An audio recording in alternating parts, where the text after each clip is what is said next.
It's time for the Daily Planet podcast show. So sit back, relax, and give us a go. Scott and Matt and maybe a guest have undertaken an epic pod quest. We're gonna ramble on about the movies and books and television and directors and film festivals and this really long list of stuff that I know nothing about, but they gave it to me and they really wanted me to read through it.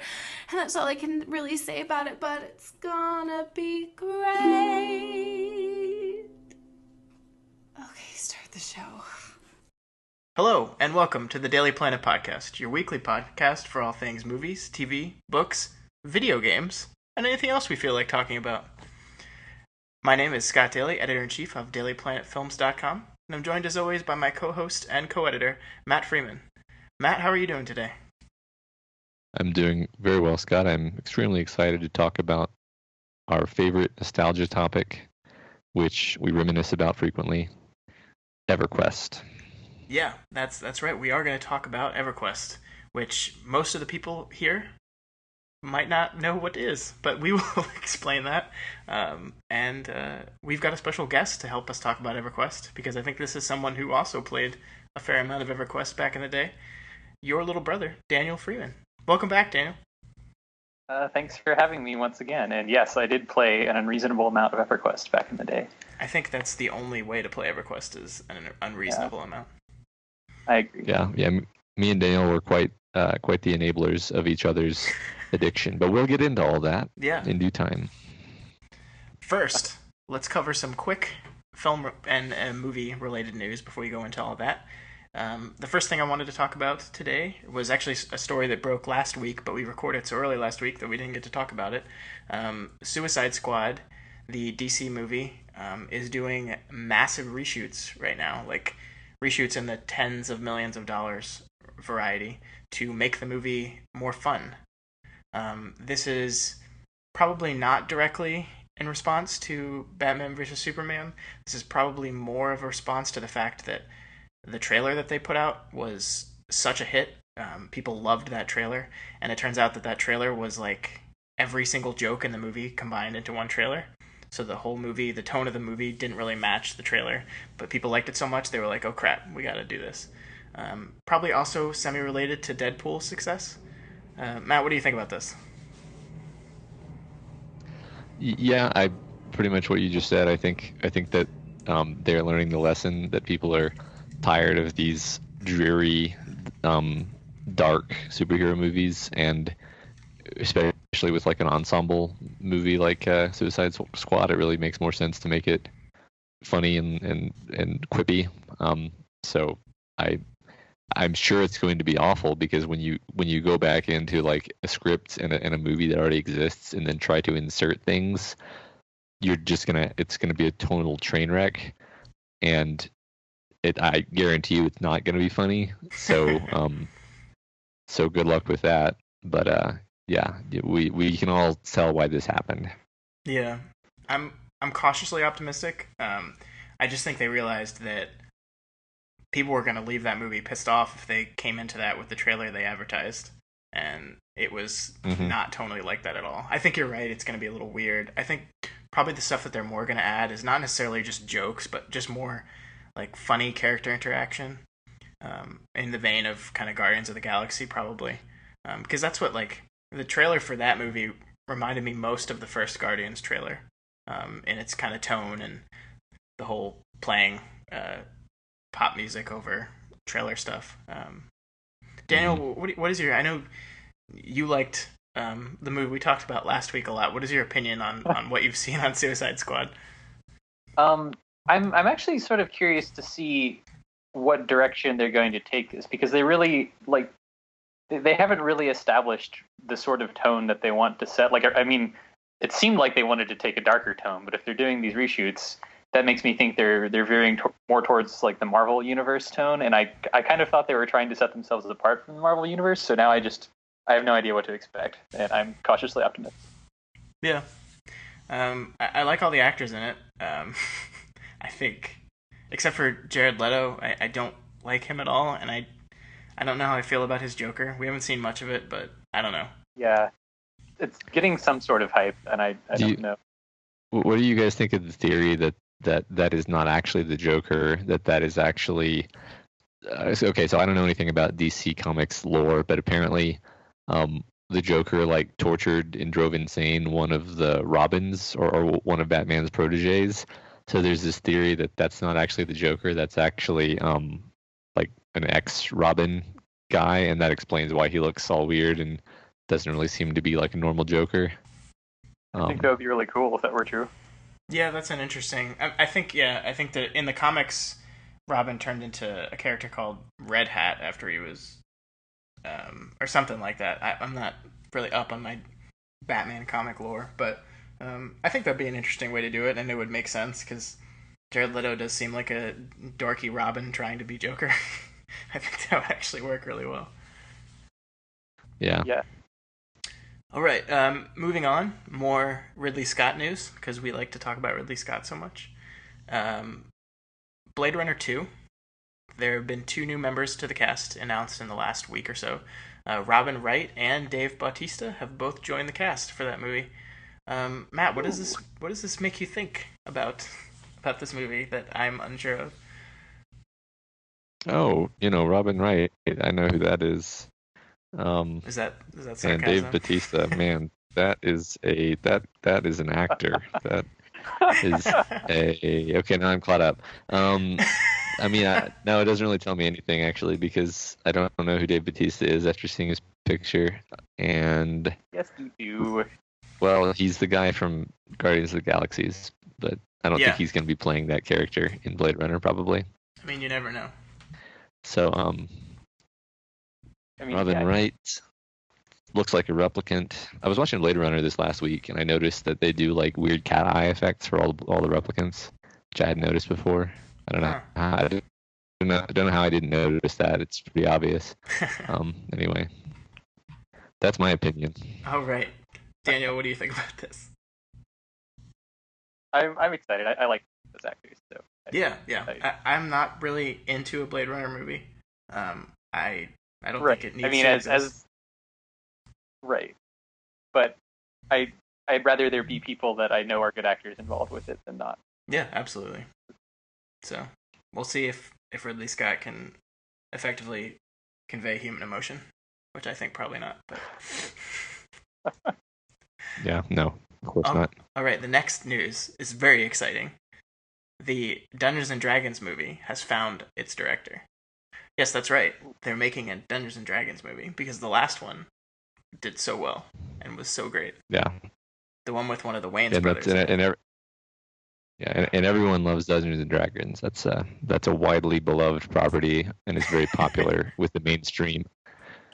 So this feels to me a result of the fact that the Warcraft movie exists. Is the reason they're thinking to make this movie? But like, would you want to wait until you see how well the Warcraft movie does before you go and fund something like this? Yeah, maybe not. What do I know? See, the issue is if you wait and the Warcraft movie's huge, then your movie doesn't come out for another 2 years, and people have kind of forgotten. But if you start all this now, and you can have a movie out within a year, and then it can ride that train a little bit. But Warcraft is widely popular, but Warcraft and D&D do not have overlapping fan bases. I mean, somewhat overlapping, but not. I don't think you can make a marketing decision on that. There's so many more WoW players than there have ever been D&D players. I would guess. Right. I don't know. Maybe I'm wrong. And I still don't know if the World of Warcraft movie is going to be successful because, I still feel like even if every single person who has ever played World of Warcraft goes to see that movie, it probably doesn't make a profit just because movies are expensive. It's $100 million movie. Yeah. But I don't know.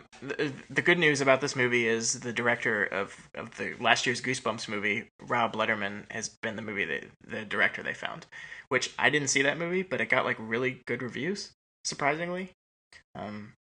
I've kind of wanted to see it. It's out on Blu-ray now, and I kind of want to rent it or something just to see why people liked it so much. But if you have a good director, maybe it'll be a good Dungeons and Dragons movie. I don't know. They better not Yeah, could be. spend very much money on it. Yeah.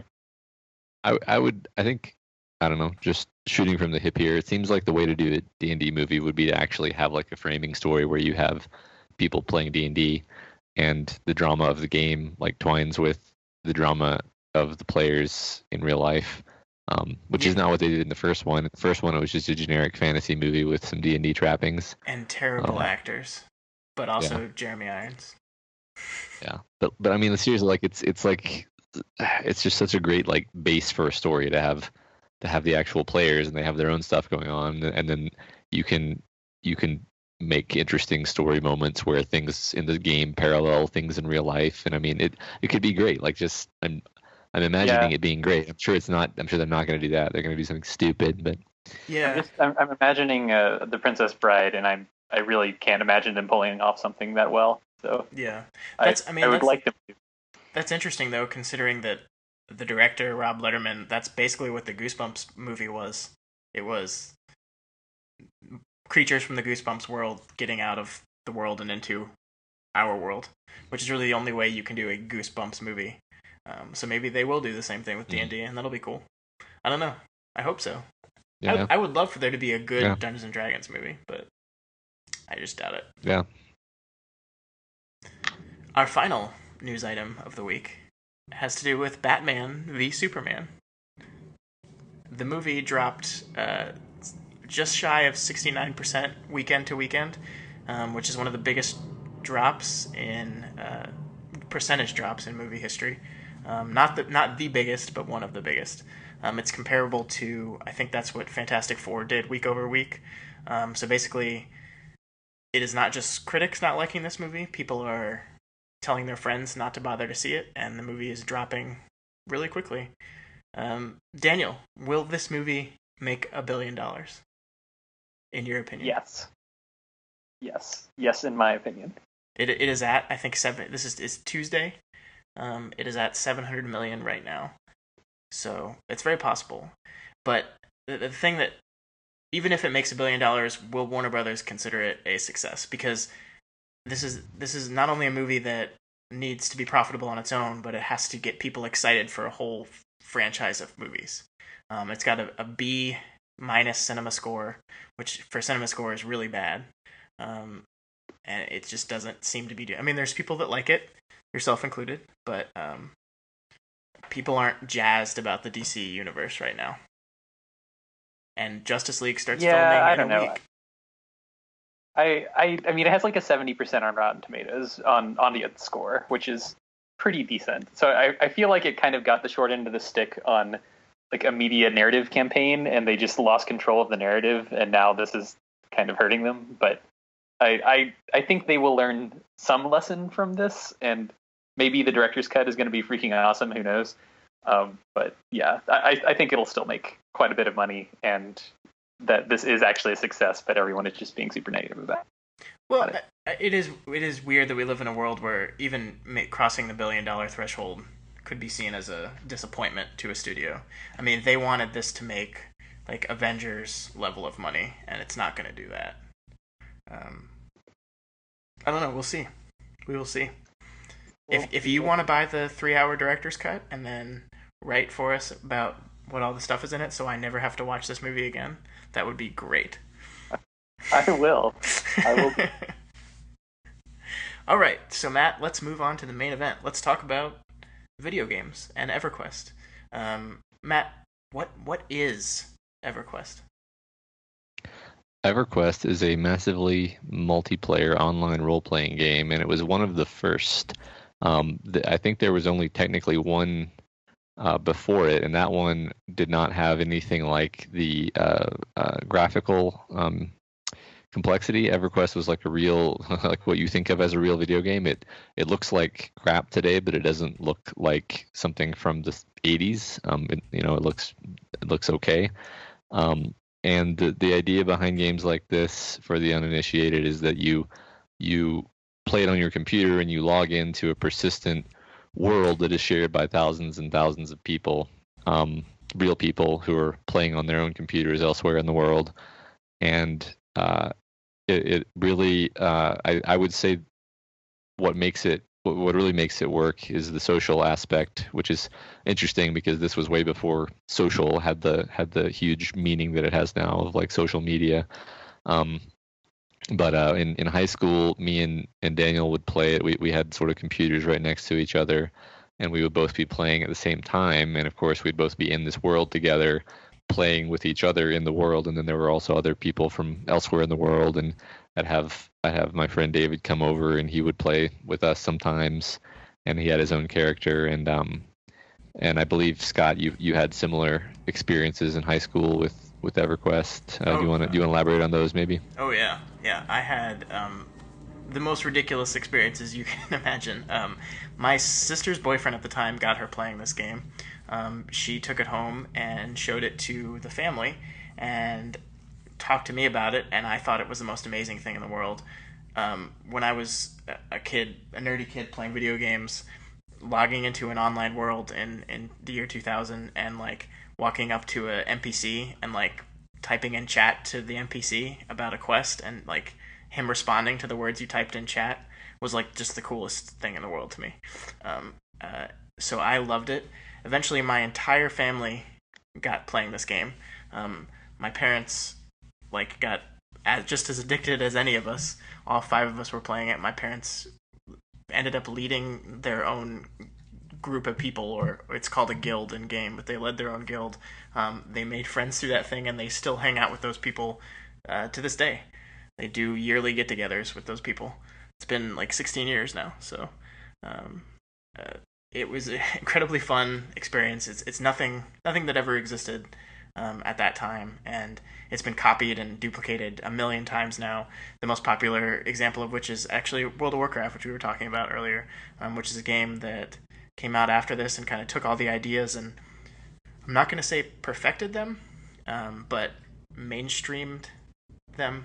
I think that's what Blizzard as a company is really good at, is taking a really good idea and finding a way to simplify it down and make it appeal to the largest group of people. And that's what they did with that game. Yeah, I definitely want to get into that later on how there are things that EverQuest did that no other game does. Probably made the game really special. But first, Daniel, I want a little bit from you about your life in EverQuest. My life in EverQuest. Well, see, there are different eras of Daniel playing EverQuest. So I guess first era, like early years, is definitely like Scott was saying, like 1999, 2000. EverQuest 1, no expansions, is out.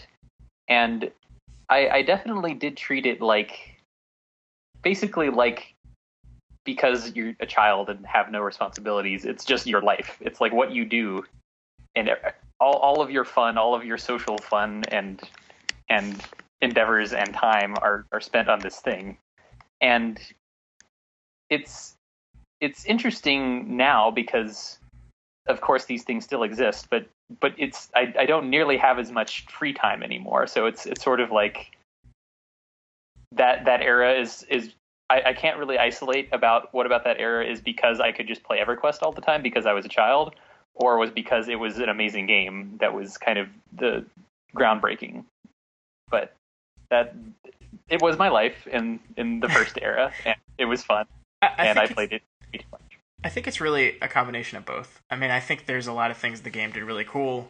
I think it's also the fact that, we were in high school or middle school and didn't have a lot of responsibilities and could literally come home from school and sit in front of a computer all day until like midnight or later, which I definitely did back in the day. And like could just like totally live and breathe this world. And people still do that with all those other games, but I don't understand how adults do that. Yeah, I think it was particularly different from nowadays in that, sort of like you were saying, this was before social networks, and this was before kind of the big data-ification of the internet, where you didn't really have. It's not like you could hop on Google and just like you see you're doing some quest and you're like, oh, I wonder what I need to do for this quest. I'll just ask Google. No, it was like you actually had to like construct maps by hand for zones because you didn't actually know where things were, and there was all of this like lore and mystery about the world because not everything was known and not everything was really like heavily recorded or data mined like it is now. So it had a sort of mystery that I think is actually not there in modern games. Well, Yeah, it felt like a world, and I think that's something that I've never experienced again in another game, and maybe it's just because I experienced it once and now I'm jaded. But yeah, it felt like a persistent, like it actually felt like a persistent world where you never knew, like you would actually go into a new zone and not know where you're supposed to go or what you're supposed to do, and you died a whole lot of times. And I wanted to emphasize a few points right on that topic. That like one of the totally unique things about EverQuest for me, which I didn't play the later games, but I watched a lot of it played, and I don't think it was there. Was that there was actually a huge degree of like fear and risk, like constantly when you're playing it, and the reason is that you're in this completely hostile, very unpredictable, dark, unforgiving world, and when you die, which can happen due to the slightest mistake on your part, you usually, or even your connection fails. You experience something in the range of like 2 hours of setback in terms of progress in the game, which is kind of devastating. Like even if you have a lot of time to play it, like 2 or 3 hours of setback is going to ruin your whole day. You lose like points, which are basically how you gain levels. You get sent back to like a very distant location in the game. You don't have any of your equipment. You have to go find your equipment, basically naked. Like it's a very harsh world, and it's very unusual in that respect. And I think that actually makes it a lot more compelling. Yeah, and it's funny because I listened to you talk about all this lingo. Like you have to go find your corpse, and you're naked. And I remember one time when Michael and I, because Michael played this game too, and we were sitting in, I think, calculus class in high school talking about it. And we're just talking, and I'm like, yeah, so I was completely naked, and I had to go drag my corpse all the way back. And like these people were sitting next to us in class, and we're just like, what the fuck are these people talking about? So yeah, I mean, I think you're right. The difficulty, and the unforgivingness of the game, which while at times was a super pain in the ass, and there were times when I logged off the game in disgust, basically because I was so mad at it for doing something. But it forced it to become a social experience, and people had to work together to accomplish things. Random people, so like there were actually people in the world, and your character had a reputation in the world based on how you helped people or talked to people. And I mean, yeah, this is before Twitter and before Facebook and all this stuff. So I mean, there were times when I would log in and just talk to people and not even really play. Like it was just a chat room, where you happen to have a warrior or a mage or something. Yeah, this was an incredibly nerdy game, obviously, but it was kind of like the best version of what an RPG could be, I thought, and I just don't think that they've. I don't know. I feel like that's. And so, Matt, do you think this is like nostalgia, just like we remember it fondly, or do you think there's actually something to this? I really do think that there's something unique about this game in particular. And I've actually thought a lot about this. I don't know if I'm going to be able to convey it, but like, what I just said about like the level of fear and caution you have to have at all times. It's like, I don't know of any other game that has made me that sort of hyper aware and like vigilant, and attentive, basically. There's other things that this game really did right that modern games don't even attempt to do anymore. For example, just the vastness of the world. Like, you start off the game when you just start playing in location A, and somebody tells you like, oh yeah, there's really good hunting, there's really good quests or whatever in this location over here, and it can be like several hours of travel time to get from A to B, and that transit is mostly like running across very hostile terrain with random creatures that are going to try to kill you. And sometimes you try to take shortcuts, like you have to ask someone who has certain types of magic to help you travel, and then that basically intrinsically fosters communication and reliance on other people. Because now, modern games, you want to get from A to B in a giant world, you just like go to the portal stone and you touch it and you're there. But in EverQuest, you either had to take a huge risk, or you had to communicate with other people and get their help. And so it was almost more like it wasn't exactly designed to be like Lord of the Rings, but it came closest to capturing the feeling of reading Lord of the Rings, in the sense that Lord of the Rings is about these like small, weak creatures in this giant hostile world where they don't even understand what's happening and they don't even know what the risks are, and they're trying to make their way across this enormous landscape that just takes them so much time to get across. So it really harnesses that feeling of being an epic adventure, which you don't get when you can just like click one button and you're zipping around, because the game designers have decided that it's more important that you get things done quickly than that you feel immersed, which is how they do it now. Yeah. I actually think the coolest part about the game was all the things that the game designers didn't even intend, but just by necessity, the players of the game kind of created their own systems for things. I mean, there was designated zones for if you needed to sell some stuff. This is the zone you came to do it. I mean, the whole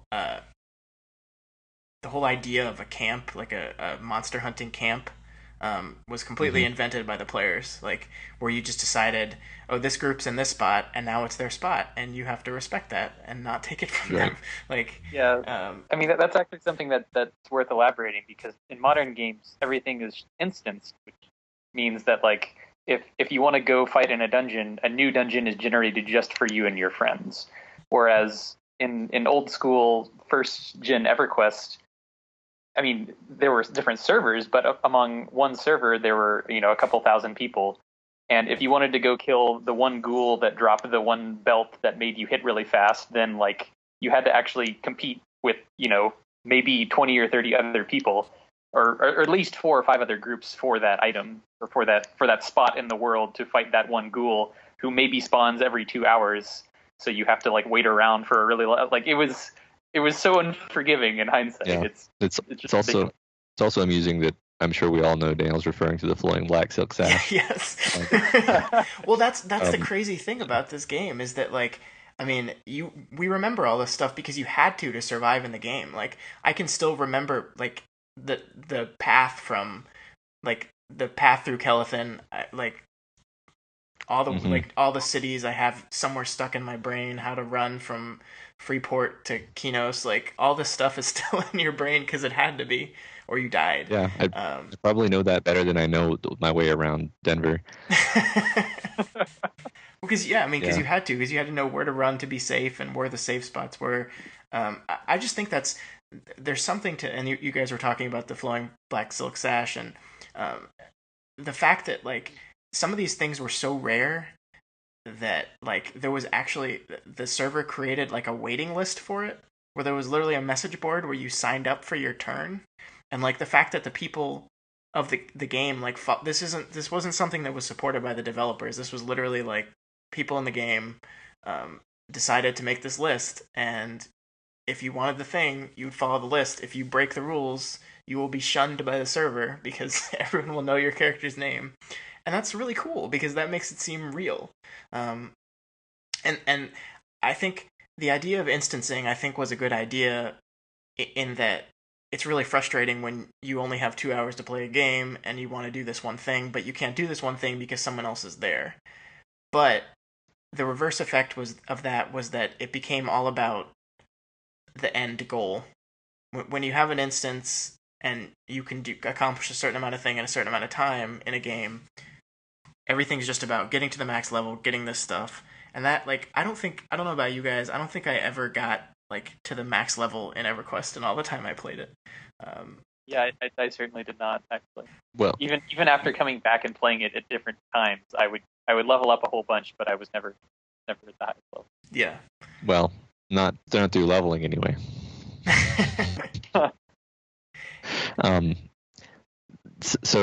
Before we move on from the sort of socially generated aspect of the game, I'm always fascinated with Daniel's auctioning performance. So what I mean, and I don't even know why I'm so obsessed with this, but like Daniel, how old were you at the time?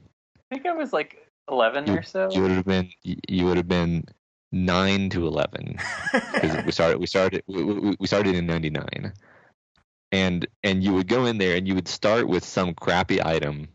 You would go to the auctioning area where people would basically like huck their wares to everyone in the area, and you would sell you would trade up the crappy item for something slightly better, and then you would trade that up for something slightly better, and you were always doing this like wheeling and dealing thing in the text box, and I would like be like leaning over trying to see what you were doing and be like, who is he talking to?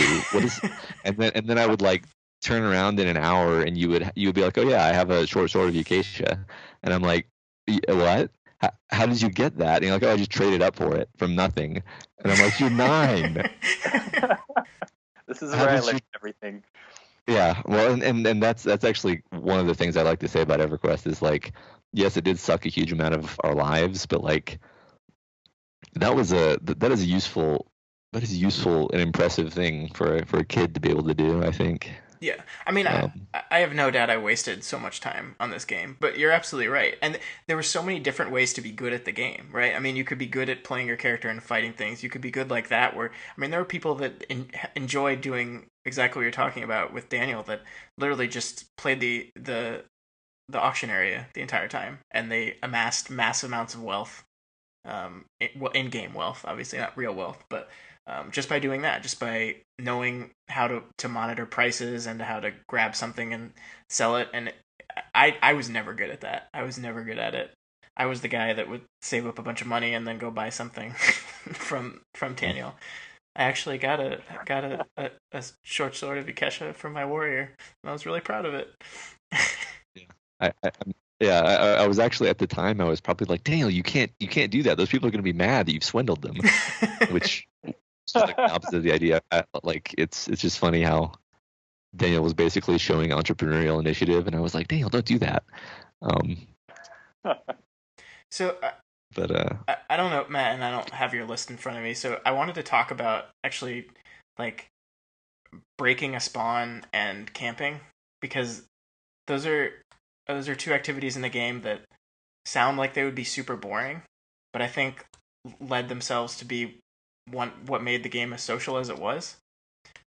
So like, to explain to people, and I don't know, like if people have never played EverQuest, I feel like half of this conversation is going to go over their head. But I mean, there would be a dungeon, and there's a room in which monsters appear, and after you kill them, they have a certain amount of time before they respawn. And in order to get experience and level up, people would break into that area, kill all the monsters, and then sit around waiting for more of them to come. Or there'd be certain safe spots in the zone where one guy would be responsible for pulling a group of monsters back to the group to fight.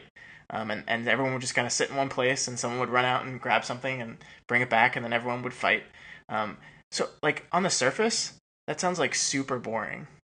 But it was awesome. I loved it. Because I think like there was so much downtime between the action that it gave you time to get to know and talk to the people you were playing the game with, and that led to the whole social aspect of it. Yeah, and also the combat that did happen was usually very dynamic, because and this may be going way into the weeds here, but like you'll be with a group of a maximum of 6 people, and there's something like 13 or 12 classes of like warrior or wizard or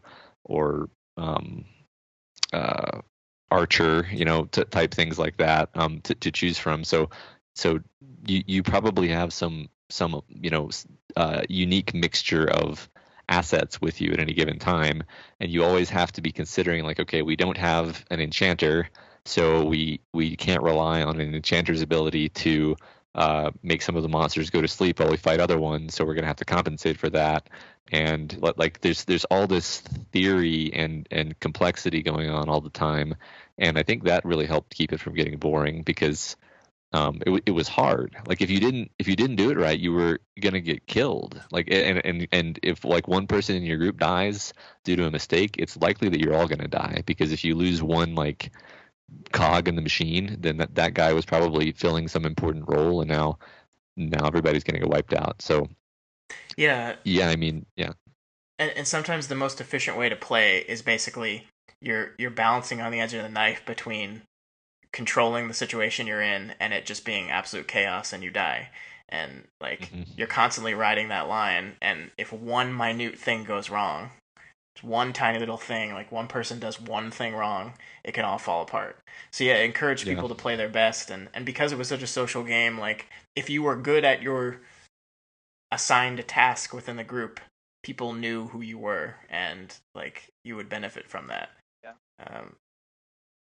It definitely felt more methodical than modern games in that, like, everything was more punishing. Like if you just had a fight, then your whole group might not be ready for another fight for like 5 or 6 minutes because you have to like rest and your character has to recuperate their magical energy and stuff. So really moving through these zones felt like slow and methodical and very calculating, and just like you're saying, yeah, any one thing goes wrong, everyone dies, all of your corpses are in the middle of a dungeon that you can't easily get to.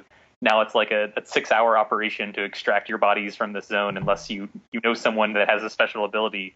So it's just like it's very nerve-wracking, I found. And I've never the closest thing I've found to that in modern games was maybe when World of Warcraft first came out, the very high level raiding, like the 40-man raids and in the very, very first parts of World of Warcraft. But that wasn't really even comparable. It was still way more nerve-wracking in EverQuest because of how punishing it was.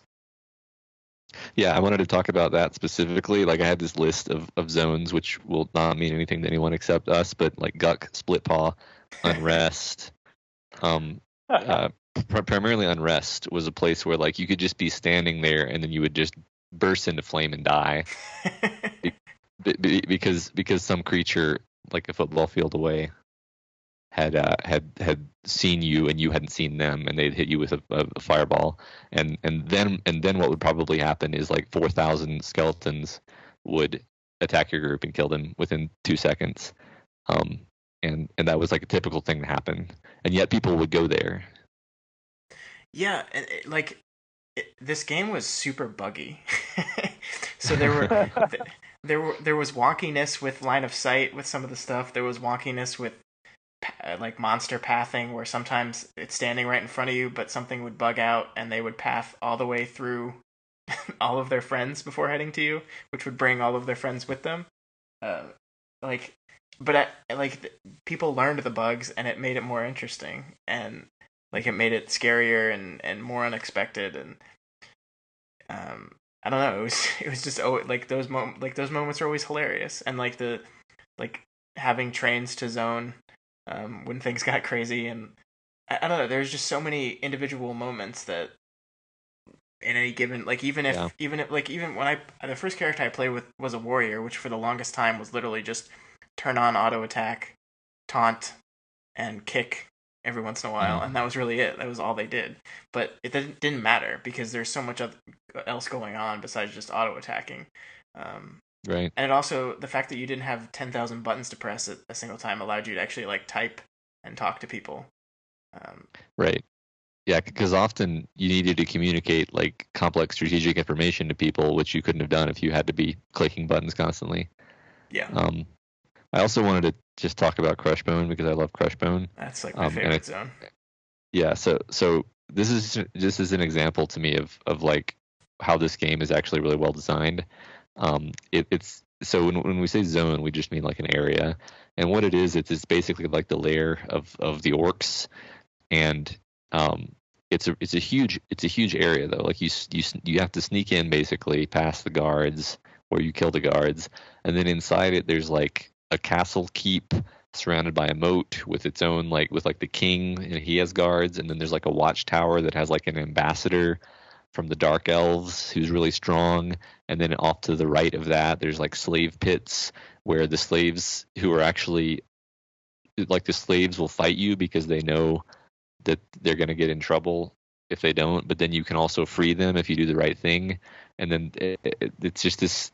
And then like this the set decoration or whatever the word is, the just the stuff that you see lying around is just very like makes you feel like you're in this story where there's like a cook pot full of body parts, just like you would expect to see in like an orc camp from like Tolkien.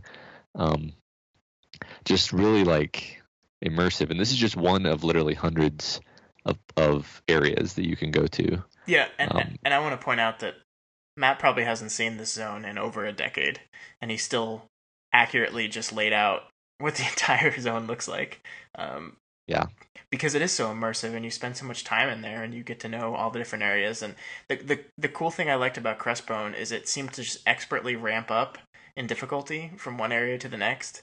Like you start at the beginning of the zone, and there's a lot of orcs there, but they're kind of weaker. And then as you move closer to the castle in the middle, they get harder and harder, and as you get in, they're even harder. Like the royal guards are super hard, and then the king is super hard, and then the ambassador is even harder than that. And it just like slowly ramped up in difficulty. And I liked what you said about like the set dressing or decoration or whatever, because no story in this game is really told like to you. I mean, there's some like books you can read or some text that people say, but there's no like cutscenes or like anything to watch really. It's all told through that kind of set decoration and zone dressing and stuff like that. And that's so much more effective in my opinion than like because you're letting the players kind of create their own story based on what they're looking at. Yeah. I know like nothing about the actual lore of EverQuest now that I think about it. I know the basics, but yeah, I mean it doesn't matter. It doesn't matter because you're creating your own story. It doesn't matter. Right. Yeah, I think Daniel. Well, I think probably both of you were actually much more like high level players than I was, and you probably got to see a lot more of the like the places that are basically like the home of the gods and the great dragons and everything. And kind of got to watch that over Daniel's shoulder sometimes, and I always thought that was particularly cool. How great the scope was, how it went all the way from like this place where the den of the orcs all the way up to like the place where the god of hate lives, and it was just really neat. I don't know what the word is. It's like set dressing is the closest I can think of it. Just like the aesthetic of all the places were very well designed and effective at what they were trying to convey. Yeah, they felt expansive, and they felt lived in, and they felt real. And that's something that, I mean, we're going to be doing a lot of comparing to World of Warcraft over the course of this thing, but that's something I never felt in that game. As much as I played the hell out of that game too, I never felt like it was a lived in world. Ever. Yeah, it felt very like designed. I mean, World of Warcraft felt very like it was a piece of art, and it looked very nice, but you didn't feel like there was a hammer lying there that somebody had just used or whatever, Right. What were you saying, Daniel? I was just going to say that I definitely felt like there's this, people call it the theme park MMO, in that World of Warcraft really is designed around making the user experience as like positive as possible, and there are some like overall like the art and quality of art in World of Warcraft is of course generations better than EverQuest. It's like was made 5 years later, everything was like very highly managed by art directors, and going around certain zones they're very beautiful, but they don't have that quality like you're saying, where like it's you don't really tell stories around it. You feel like there's already a story that was told in World of Warcraft, and you're just kind of you're reading it, whereas EverQuest was sort of a world for you to fill with your own stories. Yeah, absolutely. Yeah, that's a good way to put it. Yeah, I didn't play World of Warcraft, but I think I watched both of you at different times, because that's what you do. When you're a college student, you sit around and watch other people play video games. And that was one thing. Like I mentioned, Split Paw a while ago, which kind of has the same thing as Crushbone going for it, where like if you were to think about how like the den of some highly intelligent canine animals would be arranged, it would be basically arranged the way Split Paw was. Like it's sort of an organic and well thought out way of doing the dungeon, whereas World of Warcraft dungeons always seemed designed for the players to attack them. Yeah. Oh yeah, absolutely. In fact, they were pretty much like theme park rides. Like they were linear. Mm-hmm. You go through the dungeon, you kill a boss, you kill the next boss, you kill the next boss, you're done. I can't draw on a piece of paper the maps of EverQuest zones because they were like 3-dimensional and had traps, and there was very little linearity to them. Yeah. At least in the first EverQuest game. Every dungeon in World of Warcraft, every path had a point, had something at the end of it. That's not true in EverQuest. Sometimes there are tunnels that go absolutely nowhere, that do nothing. It's just, well, these are where these creatures live, and this is a little tunnel they went down.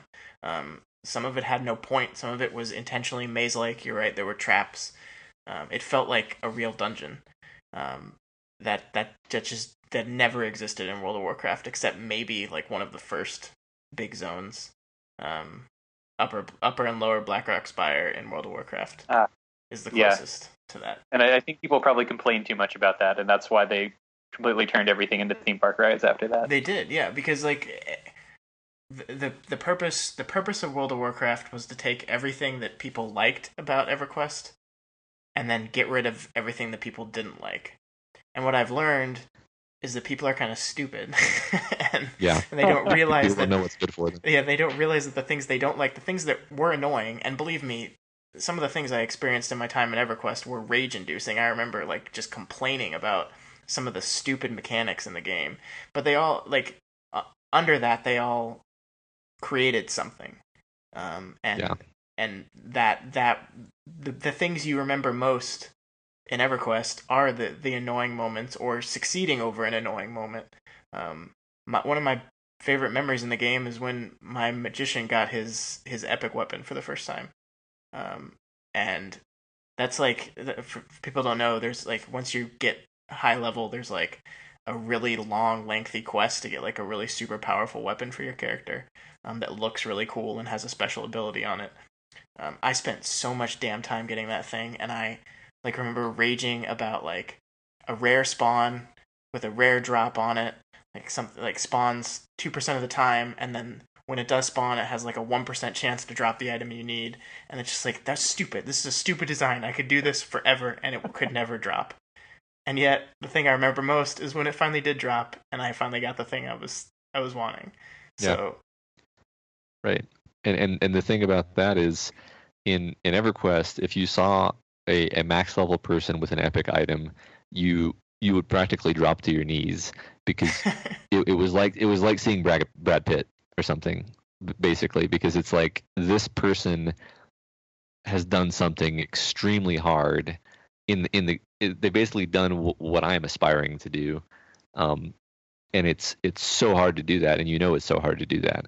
But if you see a fully decked out max level person in World of Warcraft or any of these other games, you're just like, oh yeah, that's his gear is the same as my gear because we all have the same gear because we're all max level because it's really not that hard. Right. But I think the coolest thing about that is, as much as you would worship the high-end people with all the high-end gear and all the money, like, I never felt like I needed to be that person to be having fun in the game. I was completely content, and I that was stuff I wanted to reach for in the game. Obviously, there's always a carrot at the end of the stick to be chasing after, but I felt like the process was fun, and I feel like in modern MMO games, the process is just there. Like you want it. Every MMO that comes out that I've tried to play is get to max level as fast as possible so you can start the fun part of the game. And that's ridiculous. I mean, and I've fallen victim to it too, because I've done it. Like I've been chasing an MMO experience. I don't really play games at all anymore, but since I moved on from EverQuest, I've been chasing an experience like it, and I just haven't found it. What's Yeah. funny is that I've seen this conversation hashed out among people that are slightly younger than you guys, and probably like my age, but didn't play EverQuest, who were like probably played World of Warcraft as their first MMO. And they say a lot of the same things actually about like wanting no MMO since like vanilla World of Warcraft, where they just mean World of Warcraft circa 2004, has ever scratched the MMO itch as well as it did. And while I agree with everything we have said, I still fall back on like how much of this is nostalgia and just me telling myself it mattered then because I was doing it as a child, and how much it's not. I don't know. Yeah. Well, I mean, the honest truth is, as much as I had fun playing EverQuest, I could not play it today. Same. I would not have enough time to do the things necessary to be remotely successful in that game. No way. I wasn't even good or advanced at it, and there was like a whole summer where I was like recovering from a surgery, and I just played the game. I'm not using hyperbole when I say constantly. It was like sleep, eat, EverQuest. That was the summer, and I didn't get to the max level. Like that's how long it takes. Yeah, so I think there's something to be said about a company like Blizzard with World of Warcraft wanting to take that process and streamlining it so people feel like they've completed the game. But I do think there's something lost in that.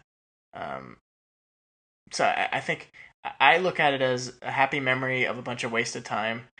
And you can ask Michael, because he would sometimes call me to hang out on weekends, and I would just be like, nope, I'm trying to get this item this weekend, and that's what I'm doing. I remember, God, my dad, he's a pilot, and he would go out of town, and he had a ranger character which had tracking, and I needed to be chasing after a certain item, so I would have two computers next to each other, and I'd be running around with both characters and my dad tracking, like, all day, to try to get this thing. Yeah.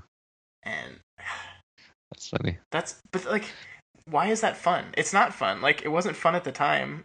It's interesting. Yeah, I don't know why it was fun. I mean, and the thing is, like, I have such complicated feelings about it because I quit. I quit in high school actually, and I basically quit in such a way that I was like, I am never going to touch any MMO again because I cannot handle it. Like I cannot play these games in a moderate way. And I was pretty, like, at the time was like, yeah, this has taken my life away from me, basically. I was fairly dramatically opposed to it. I'm able to be nostalgic about it now because, like, there was a ton of fun moments in that. But when you contrast that against the life that you're living outside of the game in order to achieve that, it doesn't really balance out, especially over the long term. So, and I know, I don't know what either of your experiences were in terms of quitting. I don't know if you quit in a big firestorm, or if you just like were like, okay, I don't have time to play this anymore. I will phrase that as a question. I mean, Scott. I quit when World of Warcraft came out. And then I quit World of Warcraft. I played EverQuest 2 for a while, also, actually. And then I quit that. I quit WoW, like, probably 10 times, and I kept going back to it. And I think really it was I would get bored, I wouldn't have anything to do, and I would try to chase some memory of something, so I would re-up in a game. And it was really only, honestly, 2.5 years ago that I finally said I am never playing another MMO again. Just because, like, it's just for all the reasons you were saying. There's so much more stuff. There's so much more important stuff I should be doing outside this game. And I think that's just. I honestly think, and I don't think video games are for children at all. I still play games at times, but I think an experience like that we had playing EverQuest is something that was meant for a child, in that they're the people that have time for it. It's just part of being a fun kid, and it is socializing, even it's different kind of socializing. I don't know. That's what I think. And there's probably a lot of current MMO players that if they listen to that would get mad at me. But Well, perhaps a more nice way of saying it, more the politically correct way is that that it's a really your best moments in an MMO arise from your interactions with other people. And if you're in, if you're in a culture or you're in a clique where all of your friends are playing this game, then you're going to have way more fun doing that, and almost independent of what game you're playing. And it just so happens that, MMOs are built around, or at least EverQuest was built around just like making you befriend people so that you can survive in this harsh world, right? Which was sort of a perfect storm for all of us in our childhoods. But I mean, it's still possible for this to happen in WoW. I just the people that I see playing WoW and through college, or at least past high school, have a friend group that plays WoW, or at least they have really close friends that they've made online that they can go and do fun quests together. So it's not the same. It's not the same level of time commitment anymore by nature of how WoW was constructed. So it's something that can be done as sort of a passive, like, hey, you guys want to go do a quest this weekend sort of thing. But so yeah, I sort of half agree with you that it is a thing that you need a lot of free time to do. But if you had a lot of friends that are doing it anyway, then it can certainly be supported. Right. And Yeah. I don't want to be a person that tells people what to do with their free time at all. Like, if you have a lot of free time and that's the thing you like doing, I did it for a very long time. I like, there were times like 3 or 4 years ago where I was playing WoW and I was like raiding with like a pretty high end group of people. And I would spend a lot of time doing that. And I had the free time and I was having fun. I'm in a place in my life right now where there's so many other things I would rather be doing now than taking that much time doing that. Yeah. But yeah. And I mean, my experience with quitting these things has been very similar in that, like, I haven't actually had a huge amounts of time sunk in these games since probably high school. Like, I would still return to them. I played a couple of the expansions to WoW and just like seen where they've gone with the game, but I've never had the same investment because, I mean, after I stopped playing in high school, I was doing pretty high level rating, and then when I left, I just wasn't friends with these people anymore because I hadn't talked to them in months, and then it just kind of drifted away, and I became friends with people in college, and then had things to do in college, and had other, like you're saying, other stuff to do that was more important. So I haven't ever really told myself that, I'm never going to play an MMO ever again. It's just kind of become a thing that doesn't really grab me in the same way because I'm not in the same place in my life. Yeah, I almost. Sorry, go ahead. Oh, I was just gonna say it's kind of funny because lest anyone think that I quit in high school due to some vast amount of willpower or something. It was probably more along the lines of I was spending all my time playing EverQuest and chatting with people who were thousands of miles away who I didn't know, and that was replaced by basically still sitting in front of my computer but chatting over AIM with my high school friends who didn't play EverQuest, and basically just switching one game for another, where the other game happened to be like high school drama, which was which at the time seemed a lot more important. In retrospect, seems about the same, but yeah, and then I did have I have always had a pretty strong policy of like avoiding games and avoiding super stimulus in general because I just get sucked into games too easily for my own tastes. Yeah. So I actually just remembered my dramatic WoW quitting a few years ago and what it was stemmed by. No, tell us.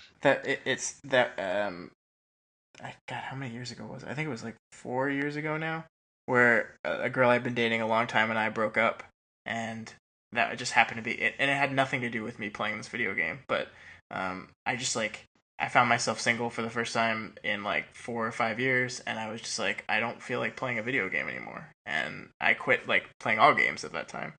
And like Daniel was saying, at the time I had a group of like 10 or 15 people that I would play with, that I met through the game and knew pretty well. And I quit at that point, and I did try to come back 1 or 2 times, and they were all gone. And then it's like, why even do this anymore? Like, it's kind of pointless at that point.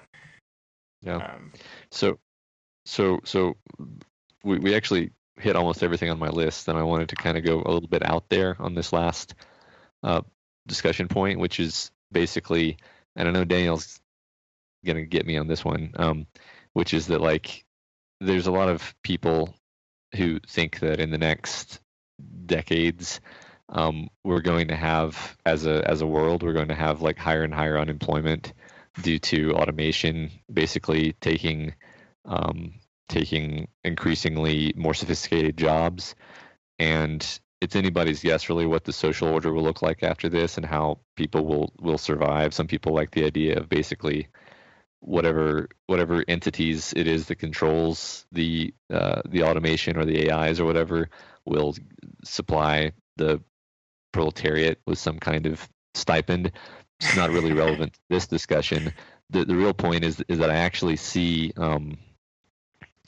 as people have to work less, I actually see a larger and larger role for something like MMOs, MMOs in general, and because basically people are going to be craving this sort of social interaction, and MMOs are a great way of providing that, in addition to being sort of a fun packaging. Yeah, I see what you're saying, but it's funny because it's sort of counterintuitive how many of the steps that WoW has taken to become, like an easy to play game, I feel have kind of made it more socially isolating, or at least like if such a thing were to happen in the near future, I don't think it's going to be World of Warcraft that everyone turns to. It's going to be some like VR total immersion Matrix world where you just become someone else in that Second Life universe. Yeah, but you can now finish World of Warcraft without ever having to actually talk to another human being. Yeah. And that's the thing. I mean, we just talked about how EverQuest basically created its own culture, how it has this huge like danger and vastness that you have to navigate through, and you're always going to need people's help with that. In order to even get like good items, you have to buy them from humans, and killing things is incredibly difficult and requires cooperation. Like basically everything about this game absolutely requires human interaction. Whereas the most recent version of World of Warcraft, you push a button that says "I want to join a group." It puts you in a queue. When a group is assembled via the server, it pulls up a pop-up window which says "Go to dungeon." You click "Go to the dungeon," and then everyone is teleported to a dungeon, which you can just complete in 20 or 30 minutes, and then you're teleported back to where you started afterwards. That is the experience of killing monsters with other people in World of Warcraft now. And everyone has their assigned role, so you don't even have to talk amongst yourselves on who's doing what. Yeah, this makes me want to look into whether there's been and I'm sure there has, now that I think about it, some attempt to make basically like an utterly hardcore, unforgiving MMO.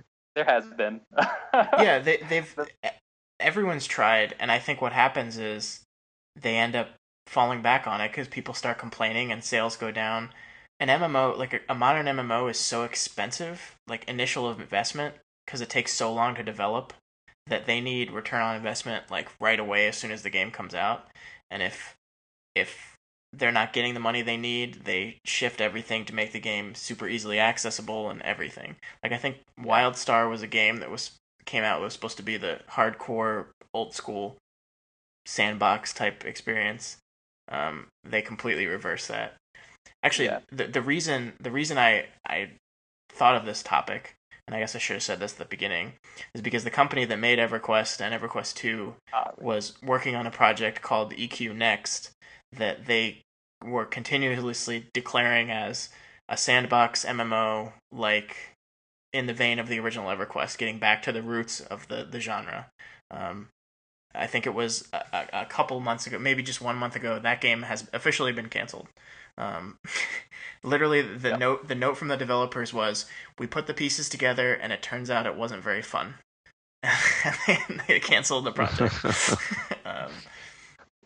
And it's a shame because the technology behind it was actually really impressive. So I played the alpha version of the prequel game, which was going to be called EverQuest Landmark, where it's kind of like a Minecraft world where you can create assets for the EverQuest universe. It was totally a scam where they just put a very loose game, the premise of which is to create assets for EverQuest people. Anyway, it was cool. It was a Minecraft world that was fully 3D smooth voxels, so it was unlike any other voxel game I've played, definitely. And with just like, you would think with a little bit of art direction and like people that understood how to make video games, that this could have been turned into an amazing video game.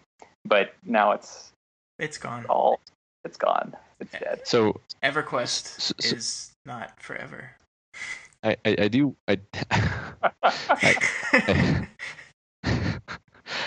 wonder if, and this is just me more me being a futurist, but like it's getting increasingly easy to make increasingly awesome games. I feel like we have all these newer generations of 3D engines. You can just do things that look absolutely amazing, and they're really easy to do, especially relative to how hard they used to be. I mean, like we talked about, EverQuest 1 looked like crap, and it was really hard to make it look even that good.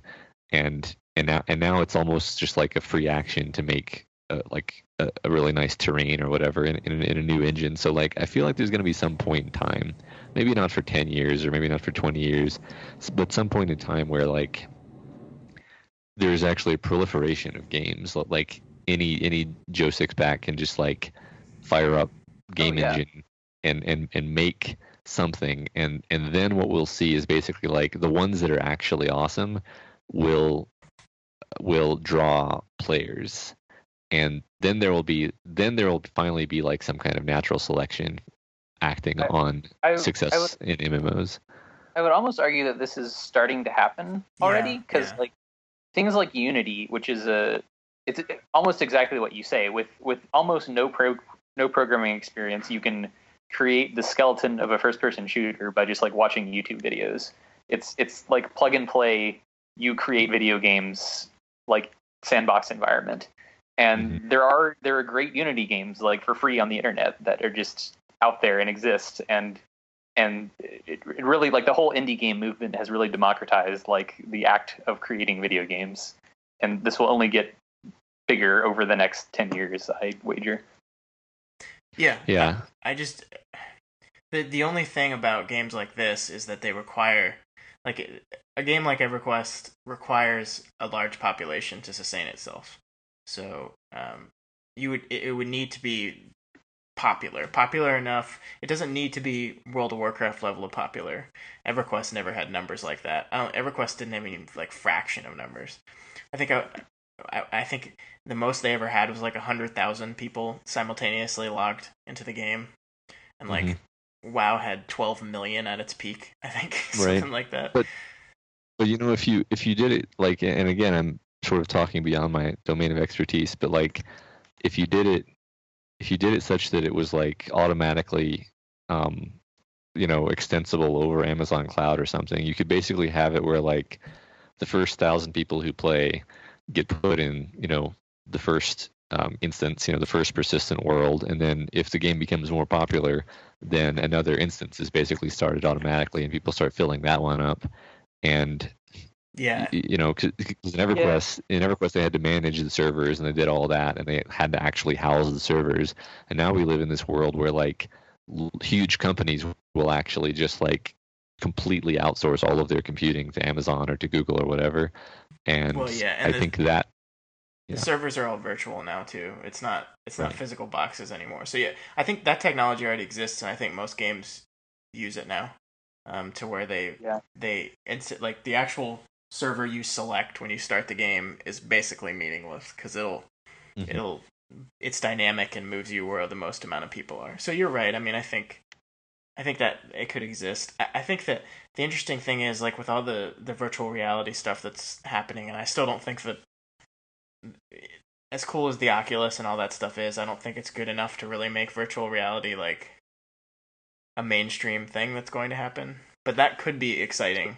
A world as immersive as EQ was, with a device meant for immersion, could be an interesting combination.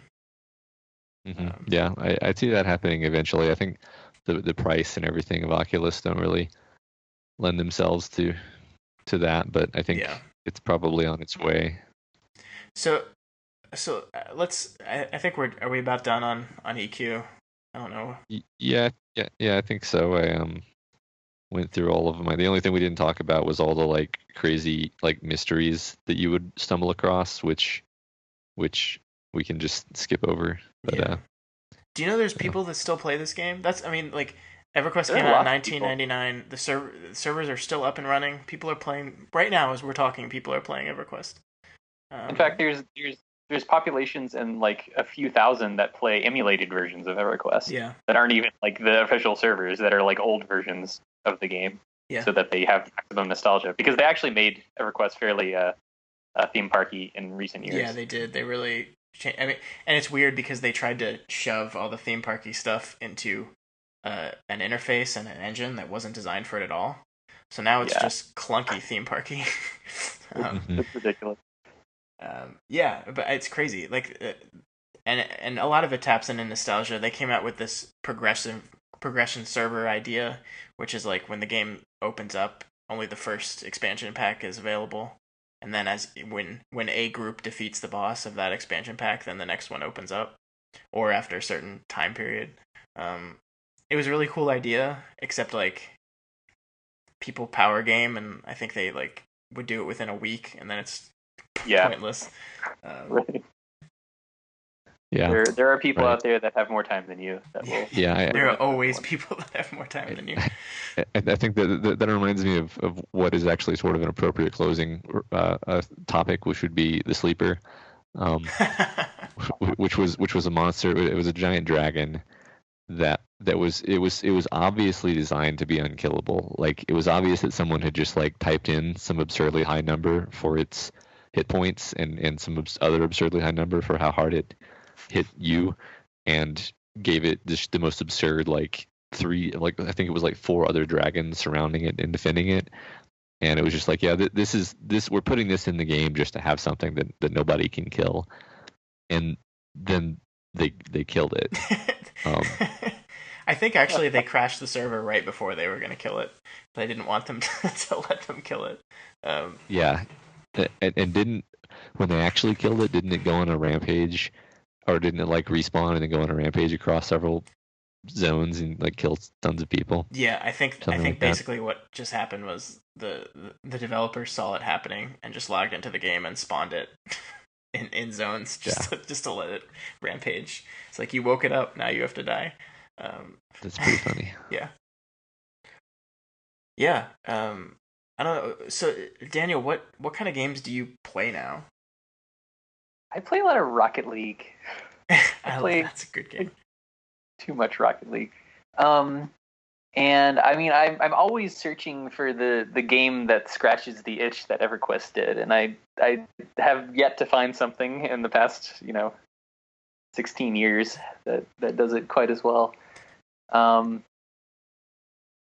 Yeah, mostly a lot of Rocket League lately. Also, I guess I'm running through my Steam list of games that I play. You play StarCraft 2 anymore? No, not really. And I kind of played Diablo 3 until it became boring. Yeah, me too, but that was very quick for that game. Yeah. No, I have a bloated Steam library full of games that I rarely play. That is.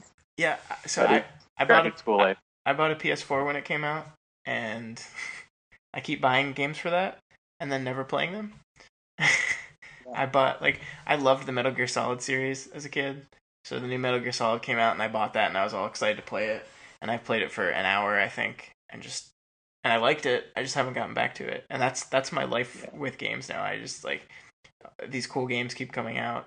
Final Fantasy 15 is apparently finally coming out, which is like, I loved the Final Fantasy series as a kid. And I'm probably gonna buy that game, and I'm probably not gonna play it. I just can just see that happening. Many of these games were things that like you and your friends would buy it, and then you would like talk about it on the school bus, and then you would like have theories about where the story was. Like it was very like it was a very social thing, and unless you have a big group of friends, all of whom are playing like exactly the same games, I find it hard to motivate myself to play through RPGs nowadays, just because it's like, okay, I could be doing this, or I could do any of the many other things that I could do with my time. Plus, and I want to emphasize this: the writing in video games is generally terrible. Yeah. And this is something I didn't notice when I was a teenager playing. Like, even the Final Fantasy games, some of which I really liked, are pretty atrocious as far as story and narrative and all this stuff. I think they're getting better, but I think that's what I'm experiencing now when I try to play any kind of RPG. I'm like, this is really bad and boring. I don't like this at all. Yeah. Yeah. Yep. But I have my PS4 that I don't play, but I have a subscription to PlayStation Plus because you have to have that to play games online. Yeah. Even though I never play games online, but they send you like a free game every month. So it's usually just like a small little indie game that doesn't take a lot of time. So that's basically what I play. I watch Laura play some of those games, and they're nice. They're fun for little spurts of time waste. And I bought Life is Strange, the adventure game, for my girlfriend, and she's played the first chapter of that, and she really likes it. So we kind of like, that's the game I play like when something we can do together, basically. But yeah, that's it. Video games. I don't have time anymore. It's sad. Yeah. I finally grew up. So, just to disclose, I actually did get hooked on one of those freemium iPhone games, like roughly a year ago, I guess. Is it Clash of Clans? Do you play Clash of Clans? No, it was Boom Beach, so which I'm sure you've heard of too. Yeah, basically the same thing. Yeah, and those and like that's the only type of game I play lately, would be like either something really like kind of quick on the phone, or that, which I knew better than to get into because I have the aforementioned inability to be moderate about things. And eventually I just had to delete it off my phone because I got to the point in the game where like the freemium wheel that grinds you up and spits you out kind of engages, and it's like, oh well, things are going kind of slowly. You sure you don't want to give us some money so you can advance? And prior, I hate those games. Yeah, prior to that, I think the last game that I played with any enthusiasm was probably StarCraft 2 in grad school, and I was never any good at it. I just thought it was fun. It is so stressful. Yeah, Actually, no, go ahead. Go ahead. I was just going to say, like, it wasn't stressful for me, but that's because I was bad at it, and I didn't have to worry about losing because it was virtually guaranteed that I would. Bronze League hero. Yeah, exactly. What were you going to say, Daniel? I was gonna completely change the subject actually, and say that we haven't mentioned EVE Online at all, which is kind of a beast unto itself, and maybe we don't even want to know. But that's a fascinating game. Yeah, did we game. play that? Or... I never played it. I did play it briefly. I think I played it for like a day, and I was like, man, this is possibly even more unforgiving than EverQuest without the like compensating factors that made it fun. That's accurate. But it still exists. Yeah. I mean, it's really fun to read about EVE Online. It makes it seem like this incredibly dramatic, like space opera, but when you actually play it, it's like they say, it's an asteroid mining simulator. Especially like, and then suddenly stuff's worth like real money. So like there's like stuff sells for actual money. So there's like big battles, and they're like $40,000 was lost last night in EVE Online. Like, wait, what? What? Yeah. Yeah, that definitely makes it fun when you hear the stories of like somebody basically making a misclick and dropping their $20,000 warship into the wrong area, and then it's immediately attacked, and then that side sends all their forces to defend it, and then the other side sends all their forces to destroy it, and tens of thousands of dollars of ships are destroyed permanently. Yeah. So yeah, that's just for our listeners. That's another massively multiplayer online game where it's in space instead of in like a fantasy world, and it's actually really successful. And like I said, it doesn't I don't know.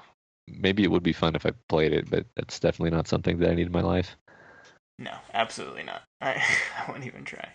All right, so that's games. We talked video games. I miss EverQuest, but I have no desire to ever quest. See what I did there? Oh, that's two. That's two in the I same. still got it. So before we go, let's do our what we've been watching for the week. Matt, why don't you go first? I watched The Night Before, which is a Seth Rogen, et cetera comedy. Which it's sort of borderline a stoner comedy. I mean it is a stoner comedy, which I usually find boring, and I found parts of this boring, but it's a pretty good story overall, and it had a couple of moments that made me absolutely bust up laughing. And any movie that makes you have that like laugh where even after that scene has passed on, you're still sort of involuntarily like shaking with laughter and wiping tears from your eyes. That's a movie that deserves to be recommended. Yeah, yeah, I liked that one too. It wasn't my favorite of the Seth Rogen, Evan Goldberg collaboration movies, but it was pretty funny. Yeah. Daniel, what you got? Well, speaking of nostalgia, a couple of days ago we had a Pokemon party, and we watched the Pokemon, the first movie, Mewtwo Strikes Back, which is actually the title of the movie. Wait, that's the first movie is that's yes, confusing. It is, and it's I would say it does hold up. I mean, it's a movie for like 7 to 12-year-olds, like, but I think it's actually, like, I'm being serious now. I think it's actually subtextually interesting, because just the theme of the movie is essentially that, crazy scientists create a creature called Mewtwo, which is like a genetically modified Pokemon. And the movie is his existential struggle with his like reason for existing. Like this is explicitly like the text of the movie is he's like asking, why do I exist? And it sort of hits on the nose that the whole Pokemon universe is kind of terrifying and weird and strange, that you like capture these creatures and make them battle each other. And I mean, this is not going to like be caught by anyone with an age in single digits, but I thought it was interesting, and I might write something at length about it. But that would be amazing. Didn't Mewtwo give some like really impassioned speech at the end of the movie that's like actually really smart writing? I seem to remember something like that. Possibly. There's also, yeah, I mean, maybe I'm misremembering. Yeah, I'll watch it again and get back to you. All right. The thing I wanted to recommend is a Hulu series. I don't think I've talked about this before. 11/22/63, which is a like an 8-episode miniseries starring James Franco, based on a Stephen King book. The basic concept is a guy finds a door back to 1960 and decides that he's going to go back in time and prevent the Kennedy assassination. It's your typical Stephen King plot. Like there's weirdness that happens. Like every time he tries to change the past, like something like the past pushes back is how they describe it, and like weird things start happening to him or around him to basically prevent him from being able to change the past. The final episode in the 8-episode series came out, I think it was yesterday, because Hulu, with their original content, instead of dropping it all at once, they actually still release them week by week. But it's out now, and I actually haven't watched the final episode. Probably going to do that right after this recording, but it's pretty good. I mean, I'm a big Stephen King fan, so I usually like anything based off his work, but unfortunately, I think James Franco is kind of the weakest part of it. He kind of has, he doesn't have a sense of wonder as he like moves back and experiences the 60s, like, because he kind of has like forever annoyed look on his face. Just like James Franco has resting annoyed face, and I don't think that translates well into what the character is supposed to be doing. But everything else is great. Like they really, the set decoration was really well done. Like it looks and feels like a stereotypical image of what the 60s would look like. They did some of the filming actually in Dallas, in the grassy knoll area, and it's pretty good. I would check it out. Like I said, it's 8-episode run, so it's relatively low time commitment. There's not going to be like a season 2 or anything. Yeah, that sounds really good. I like Stephen King.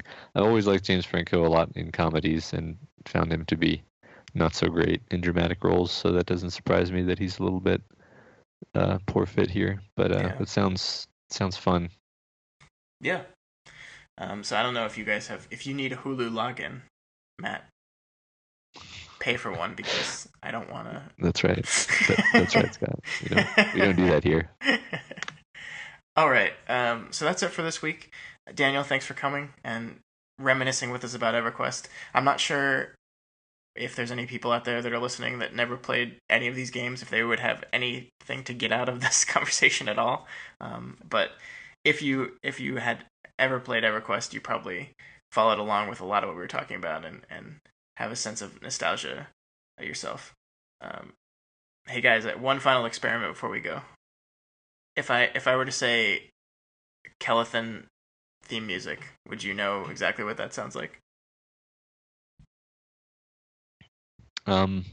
So I think Matt, for you some need to reason, sing it. oh, I think that the music in our version of the game was turned off by default, and I didn't know that the game had music. Wow. For years. Yeah, same actually. It was a shame. I mean, I can tell you the sound of the Greater Fate Arc area. I mean, that's playing in my ear really loud right now. What was that? That was the Greater Fate Arc area.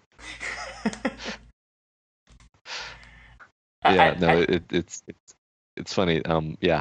From literally the moment we opened, like we put in the game and opened it, it never had music, and we didn't know it was supposed to. That's crazy, man. I love the music in both so of our much. computers. Yeah, I know. I feel like I missed out on a huge part of the experience, and now I want to. No, I guess I'll have to play EverQuest. I kind of want to play the Kelethan music at the end of this thing. You think that falls under fair use? I don't know. We have to find out. I mean, their company doesn't really exist anymore. That's true. That's true.